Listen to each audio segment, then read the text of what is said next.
many equity markets around the world remain cheap, including all of the BRICS. And of course, in the case of China, that is partly because the Chinese stock market seems to only know how to go down these days and rarely takes good news positively. In that context, and let me go to that issue, I am increasingly of the opinion, and my brief trip in Beijing has not changed my view at all, not least because I didn't really meet with senior policy people, although I did meet policymakers. I'm increasingly of the opinion that China is successfully achieving what the markets rather simplistically call a soft landing, which should be good news for Japanese stocks. But part of the dilemma is that I call it the new China. The new China is all about quality of growth rather than quantity. And the winners and losers of the new China are not necessarily, and in many cases definitely not, the same as the old winners and losers.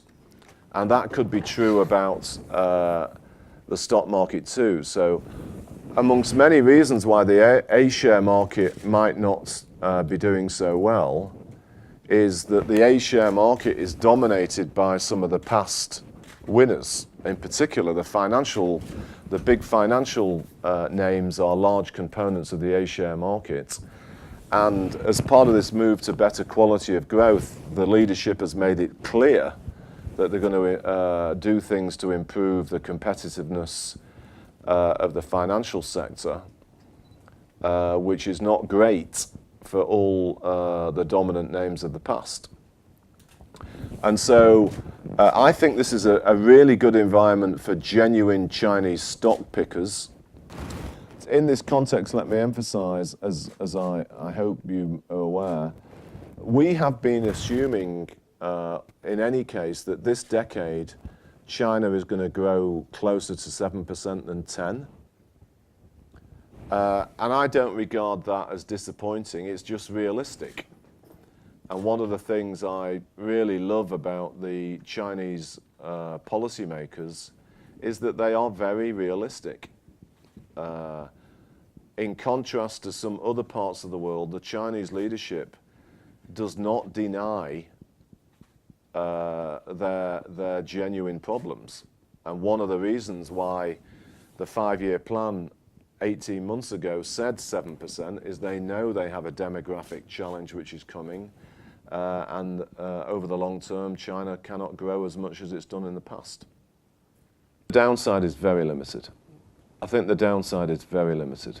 Because if we break 2000 and the momentum starts to build up, the Chinese policymakers will do something. And as you saw in the past week, already the regulators start to do things to improve some of the liquidity and transparency, and QFII has been they've said they're going to raise QFII, so I think you're going to get more and more initiatives, and if the market weakened further, they would come up with additional ones. So I think the downside is, that I would feel more confidently about. The downside is quite limited.